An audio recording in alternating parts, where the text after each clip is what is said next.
حضور اقدس صلی اللہ علیہ وسلم فرمایا کہ من کنت مولا فعلی، میں جس کا آقا ہوں علی اس کے آقا ہیں رضی اللہ۔ اس حدیث کی ضرورت سیدنا علی رضی اللہ عنہ کو پیش آ گئی تھی۔ کوفہ جب اپنی خلافت میں تشریف لے گئے ہیں تو کسی نے کچھ کہا تھا، تو سیدنا علی رضی اللہ عنہ نے اس حدیث کو اپنی خلافت کے لیے پیش نہیں کیا۔ ایک چبوترے پہ بیٹھے ہوئے تھے، صحابہ کرام رضی اللہ عنہ بیٹھے ہوئے تھے، اور آپ نے کہا میں اللہ کی قسم دیتا ہوں تم لوگوں کو، تم میں سے جو آدمی اس وقت تھا کھڑا ہو جائے۔ 18 اور ایک روایت میں آتا ہے 30 صحابہ کرام رضی اللہ عنہ کھڑے ہو گئے۔ ان کا ہم اللہ کی قسم اٹھاتے ہیں کہ حضور صلی اللہ علیہ وسلم آپ کا ہاتھ پکڑا تھا اور آپ کے متعلق یہ بات ارشاد فرمائی۔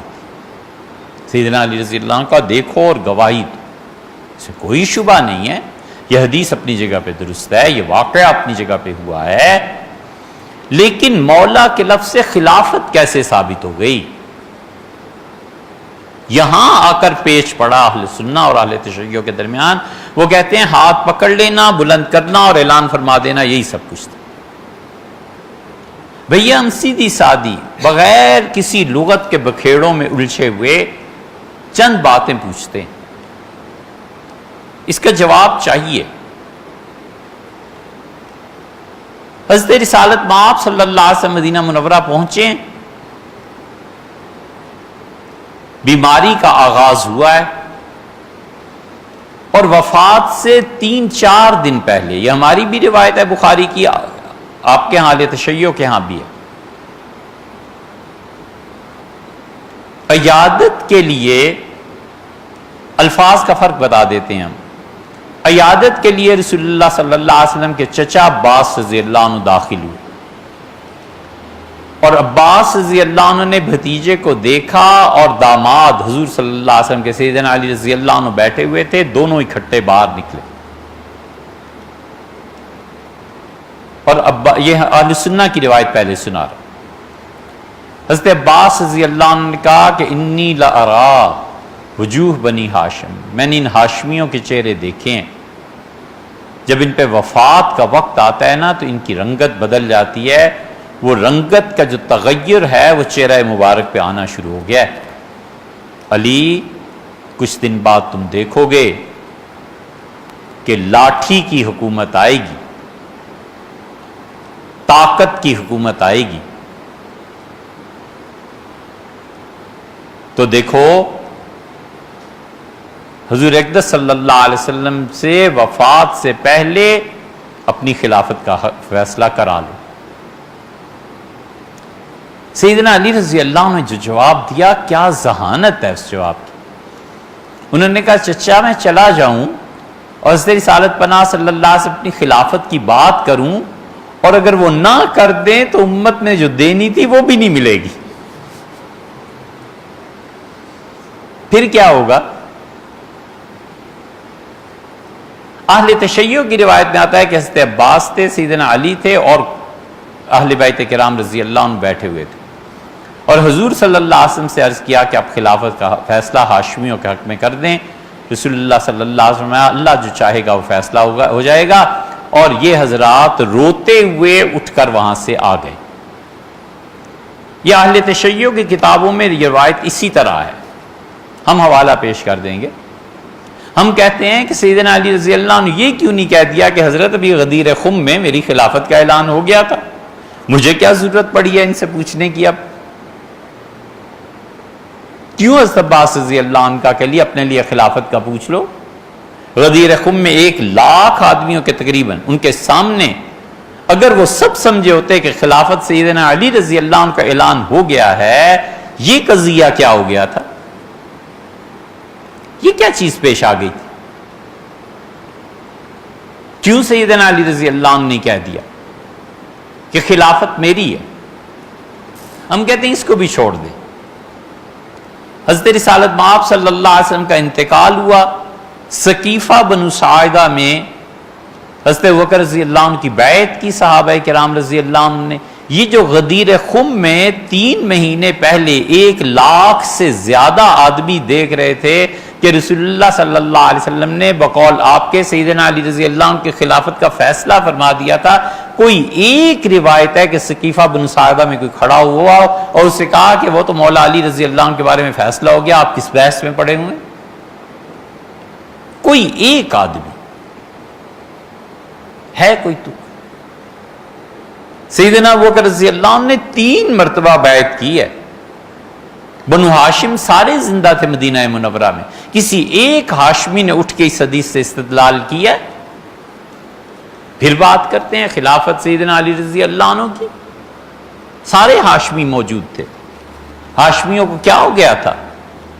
حضرت عباس رضی اللہ عنہ کی اولاد موجود نہیں تھی؟ علی، جعفر، عقیل رضی اللہ عنہ سب کی اولادیں وہاں تھیں. اگر یہ خلافت کا حتمی فیصلہ غدیر خم میں ہو گیا تھا، سیدنا ابوبکر رضی اللہ عنہ ثقیفہ بن سعدہ میں بیعت فرمائی، پھر سیدنا ابوبکر رضی اللہ عنہ نے مسجد نبوی میں بیعت دی، پھر حضرت سیدنا ابوبکر رضی اللہ عنہ نے اس آخری مسجد نبوی کی بیعت سے پہلے لوگوں کو بلایا جو ڈھنڈورچی تھے، ڈھول پیٹتے تھے. انہوں نے کہا جاؤ اور مدینہ منورہ کے اطراف و اکناف میں جا کے ڈھول پیٹو اور لوگوں کو جمع کرو اور انہیں کہو کہ لوگوں نے مجھے منتخب کیا ہے اور ابوبکر نے پیغام دیا ہے کہ آپ لوگ سوچ لیں میں آپ کا خلیفہ ہو سکتا ہوں یا نہیں، اور اگر میں نہیں ہو سکتا تو آپ جس کو منتخب کریں گے ابوبکر اس کے ہاتھ پہ بیعت کر لے گا. اور آخری تاریخ 3 دن کا سورج ہے، جب سورج ڈوب گیا تو پھر ابوبکر کسی کی نہیں سنے گا. 3 دن تک ڈھول بجتا رہا، اعلان ہوتا رہا. کوئی ایک ہاشمی اٹھا ہے، کوئی ایک سیدنا علی رضی اللہ عنہ امیر المومنین سمیت کوئی ایک آدمی اٹھا ہے جس سے جا کے کہا کہ حضرت غدیر خم میں فیصلہ ہو گیا تھا، حضور صلی اللہ علیہ وسلم کر گئے تھے، یہ آپ کیا کر رہے ہیں؟ کوئی نہیں. چوتھی بات کرتے ہیں. سیدنا ابوبکر رضی اللہ عنہ کے انتقال کا وقت آ گیا اور انہوں نے اپنی جگہ پہ حضرت عمر رضی اللہ عنہ کو منتخب فرمایا اور مشورہ شروع ہوا. مشورے میں انہوں نے لوگ بلائے. حضرت ابوبکر رضی اللہ عنہ کا عثمان اگر تمہارا کیا خیال ہے میں اپنی جگہ عمر کو مقرر کر دوں؟ ان کا ٹھیک ہے آپ کر دیں. کہا عبداللہ ابن مسعود کو بھی بلاؤ. ابن مسعود رضی اللہ عنہ کو بلایا تو انہوں نے تو بہت سخت لفظ کہے. انہوں نے کہا حضرت اللہ سے ڈرے، اتنا سخت آدمی آپ اپنی جگہ پہ چھوڑ کے جا رہے ہیں. پھر چپ ہو گئے، پھر بولے اور انہوں نے کہا حضرت عمر کو خلافت آپ اللہ کو کیا جواب دیں گے؟ یہ بڑے شدید صحابہ رضی اللہ عنہ. حضرت ابوبکر رضی اللہ عنہ لیٹے ہوئے تھے، فرمایا تکیے رکھو مجھے بٹھاؤ. تکیے رکھے گئے. خلیفہ رسول اللہ صلی اللہ علیہ وسلم تشریف فرما ہوئے اور کہا ابن مسعود، عمر اور اللہ دونوں کو میں تم سے زیادہ جانتا ہوں. اگر اس نے مجھ سے قیامت میں پوچھا تو میں اسے کہوں گا کہ تیرے نبی صلی اللہ علیہ وسلم کی امت میں سب سے بہتر آدمی جسے میں سمجھتا تھا اللہ اسے خلافت دے کے آیا. اور پھر سمجھایا، یہ محبت تھی. فرمایا عبداللہ ایسے مت سوچو، خلافت کا بوجھ عمر کو نرم کر دے. سیدنا علی رضی اللہ عنہ کو بلایا کہ علی خلافت کس کے پاس جائے گی؟ ہم کہتے ہیں سیدنا علی رضی اللہ عنہ یہ کیوں نہیں کہہ دیا کہ حضرت ایک مرتبہ تو ہو گیا جو ہو گیا، میرے لیے تو ثقیفہ بن سعدہ میں بیعت ہو گئی تھی. سیدنا علی رضی اللہ عنہ نے کیا کہا؟ روضۃ الصفا اہل تشیع کی کتاب ہے نا، میں اس کی عبارت پڑھ دیتا ہوں. سیدنا علی رضی اللہ عنہ نے ہماری روایات کے مطابق تو جو کچھ بھی کہا ہو یہ ہے عبارت، آپ خود سوچیں. اسی لیے ہم کہتے ہیں نا ہر فرقہ اپنے بڑوں کی کتابوں کو پڑھے تو پتہ چلے کہ حقائق کیا. بیک گراؤنڈ اس کا یہ ہے کہ حضرت عثمان رضی اللہ عنہ خلافت نامہ لکھ رہے ہیں اور حضرت ابوبکر رضی اللہ عنہ پہ غشی طاری ہو گئی. جب ہوش میں آئے تو حضرت عثمان رضی اللہ عنہ جانتے تھے نا کہ انہوں نے عمر کا فیصلہ کیا ہے، تو انہوں نے اس بے ہوشی میں حضرت عمر رضی اللہ عنہ کا نام اپنے پاس سے لکھ دیا تاکہ کوئی بھی تحریر دیکھے تو بجائے اس کے کوئی فتنہ بنے میں بتا سکوں کہ حضرت نے یہ تحریر کروایا. حضرت ابوبکر رضی اللہ عنہ نے کیا کیا؟ فرمایا کہ اگر نام خود را نیز می نویسی مذائقہ نہ بود. اگر عثمان تم عمر کی بجائے اپنا بھی نام لکھ دیتے تھے تو کوئی حرج نہیں تھا۔ سیدنا علی رضی اللہ عنہ بیٹھے تھے، طلحہ بیٹھے تھے، سارے لوگ موجود تھے۔ امیر المومنین علی فرمود، یہ اہل تشیع کی کتاب کی فارسی پڑھ رہا ہوں، روضۃ الصفا کی۔ سیدنا علی رضی اللہ عنہ جو تشریف فرماتے، فرمایا کہ ما بغیر عمر راضی نمی شویم کہ خلیفہ باشد۔ حضرت ہم عمر کے علاوہ کسی شخص کو نہیں مانیں گے کہ خلافت اس کے پاس جائے۔ ابو بکر دربارے مرتضی علی دعائے خیر بر زبان آورد۔ سیدنا ابو بکر رضی اللہ عنہ خوش ہوئے علی رضی اللہ عنہ کی اس بات سے اور ان کو دعا دی۔ وہ جمع کہ خلافت عمرہ کاربودند گفتند، فرمایا علی رضی اللہ عنہ کہ اے خلیفہ رسول خدا، حضور اقدس صلی اللہ علیہ وسلم کے خلیفہ، آپ کہتے ہیں خلافت غصب کر لی تھی۔ سیدنا علی رضی اللہ عنہ نے کیوں نہیں اس موقع پہ کہہ دیا کہ حضرت جب وہاں غدیر خم میں فیصلہ ہو گیا تھا، ایک بار ہو گئی، اب تو نہ کریں، آپ لوگوں کے سامنے ہوئے، عمر سے پوچھ لیں، سب سے پہلے اٹھ کے مجھے مبارکباد دی تھی، یہ کیا ہوا؟ کمال کا جملہ حضرت علی رضی اللہ، ان کا رسول اللہ صلی اللہ علیہ وسلم کے خلیفہ در این امر خطیر تأمل بسرا فرمائی، زیرا کہ در قیامت خلفاء از حال رعایا وزیر دستان مسئول خان بود۔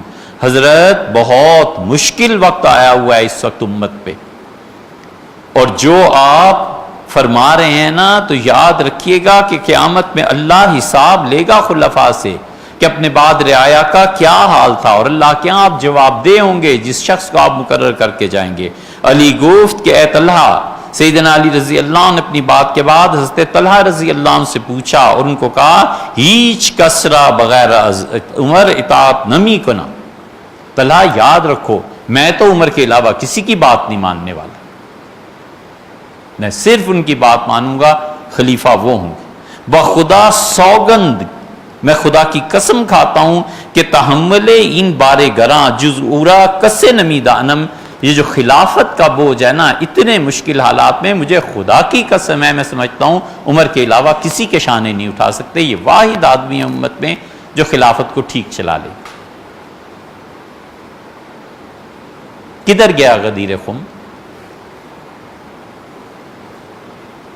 سوچنے کی بات ہے نا، ہم تو نہیں کہتے کہ ہماری کتابوں میں اس وقت کے کیا منظر آئے، وہ چھوڑو، لمبی بات ہو جائے۔ وہ شمع از اوصافہ بیان کردہ، اور پھر علی رضی اللہ عنہ نے حضرت عمر رضی اللہ عنہ کی تعریف میں جملے فرمائے۔ بخدمت ابی بکر توجہ نمود، اور پھر حضرت بکر رضی اللہ عنہ کی طرف دوبارہ توجہ فرمائی۔ گفت اے خلیفہ رسول خدا، اور کہا رسول اللہ صلی اللہ علیہ وسلم کے خلیفہ پسندیدہ شما پسندیدہ ماست، حضرت جس کو آپ خلافت کے لیے پسند کر رہے ہیں نا، ہم بھی اسی پہ خوش ہیں۔ وَرَضَائے ما مقرون برضائے شماست، اور میری خوشی آپ کی خوشی میں گم ہے، آپ جو فیصلہ فرماتے ہیں میں اس پہ خوش ہوں۔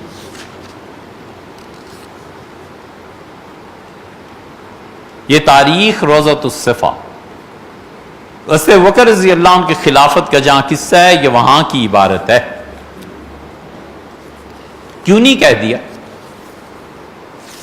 پھر سیدنا عمر رضی اللہ عنہ خلیفہ ہو گئے، اس وقت بھی یہ غدیر خم کا کوئی مسئلہ سامنے نہیں آیا۔ عبد الرحمن ابن عوف رضی اللہ عنہ نے پھر خلافت کے لیے کام کیا، انہوں نے آخری دن جس دن خلیفہ کو منتخب کرنا تھا ان کا جاؤ اور عثمان کو بلا کے لاؤ اور علی کو بلا کے لاؤ۔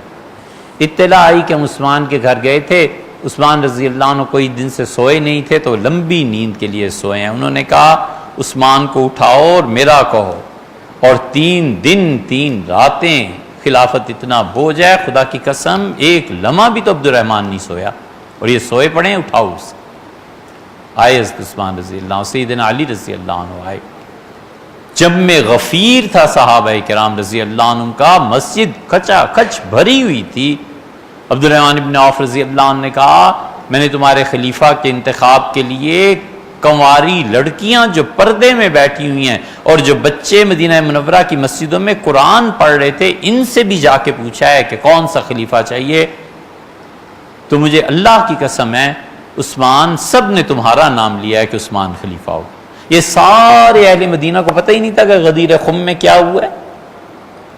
30 صحابہ رضی اللہ عنہ سیدنا علی رضی اللہ عنہ کے کہنے پہ اٹھ کے قسمیں کھا کے گواہی دیتے ہیں کہ غدیر خم میں حضور صلی اللہ علیہ وسلم نے اپنے مقرر فرمایا تھا انہیں کہ یہ والی ہیں، امت میں مولا ہیں، یہ 30 تو وہاں سے 30 آدمی نہ اٹھ سکا۔ حضرت عثمان رضی اللہ عنہ کی خلافت کے انتخاب کے وقت تو 100 کے قریب بدری زندہ تھے، 100 سے بھی زیادہ تھے۔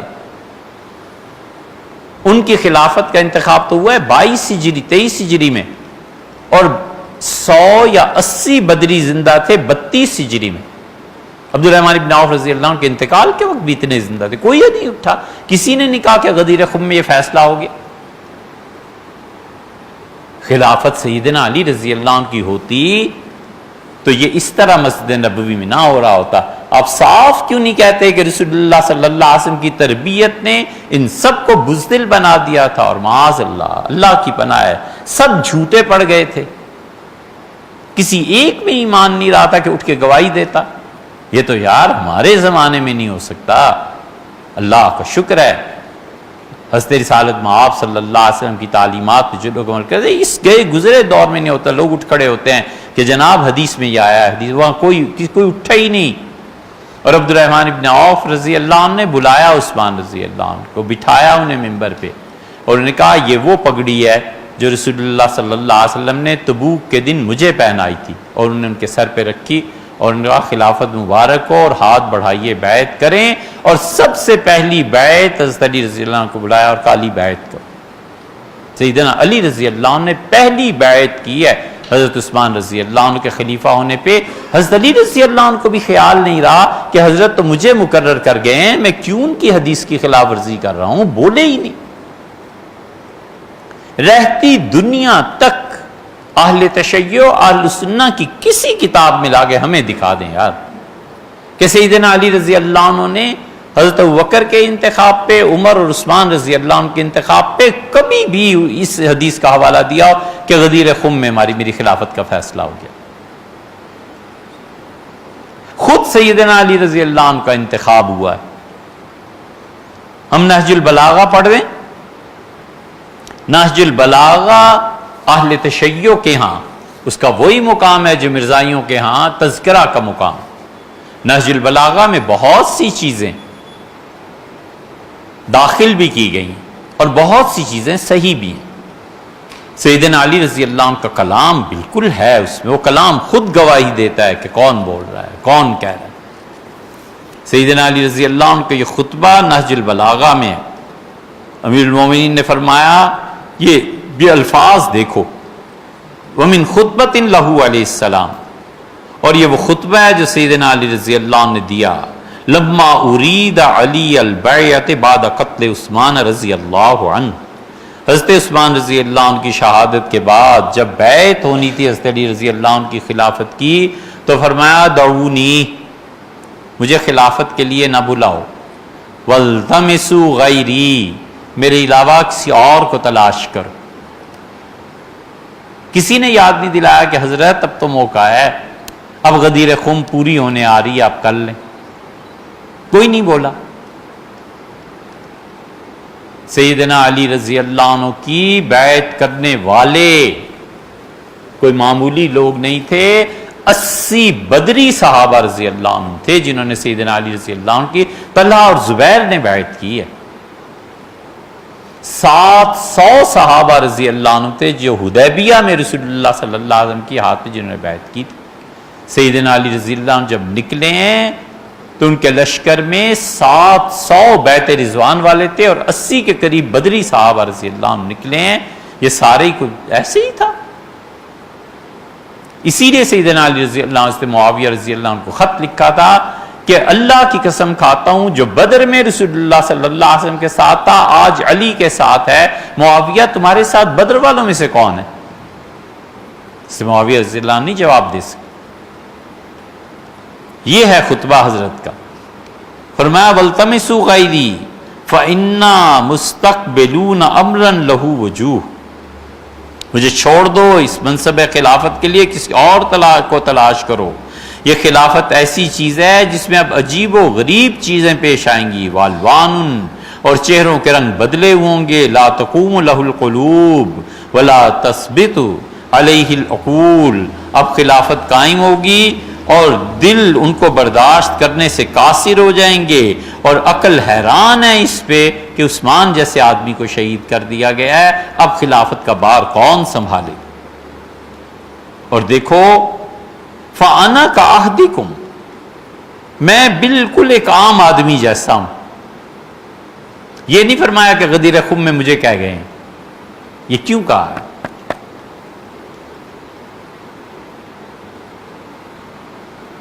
وَلِعَلِيًّا أَسْمَعُكُمْ وَأَطْوَعُكُمْ، اور کسی اور کو منتخب کرو، اور جو خلیفہ آئے گا میں سب سے زیادہ اس کی اطاعت کرنے والا ہوں گا، میں سب سے زیادہ اس کی بات کرنے والا ہوں گا. اور آخری جملہ دیکھو، انا لکم وزیرن خیر لکم منی امیرن، مجھے خلافت کی بجائے اپنے ہونے والے خلیفہ کا وزیر بنا دینا، میں اپنا کام زیادہ اچھی طرح کروں. خود سیدنا علی رضی اللہ عنہ نے، یہ نہج البلاغہ ہے، کسی کو نہیں کہا. لوگ تو خود کہہ رہے ہیں کہ حضرت خلافت لے لیں، اپنی خلافت میں بھی کہتے ہیں نا مجھے نہ دو، کسی اور کو تلاش کر. یہ کیا ہے؟ غدیر خم کہاں گئی؟ کہیں بھی نہیں. ہم کہتے ہیں بالکل حق ہے. حضور اقدس صلی اللہ علیہ وسلم نے انہیں کہا تھا وہ مولا ہیں. سیدنا علی رضی اللہ عنہ کی منقبت، سیدنا علی رضی اللہ عنہ کے فضائل، کون اس کا انکار کر سکتا ہے؟ لیکن یہ تھوڑا ہی ہے کہ ہم اسے خلافت مان لیں، اور اگر اسے خلافت مان لیں تو سارے دین کی جڑ اکھیڑ دیں. کہ صحابہ کرام رضی اللہ عنہ 1,00,000 سے آ کے قریب آدمی دیکھ رہا ہے، اور اللہ کی شان ایک آدمی نہیں کہتا، کہیں بھی نہیں کہتا پوری خلافت طے ہو گئی، کوئی نہیں کہتا کہ جناب حضرت علی رضی اللہ عنہ کو تو طے ہو گیا.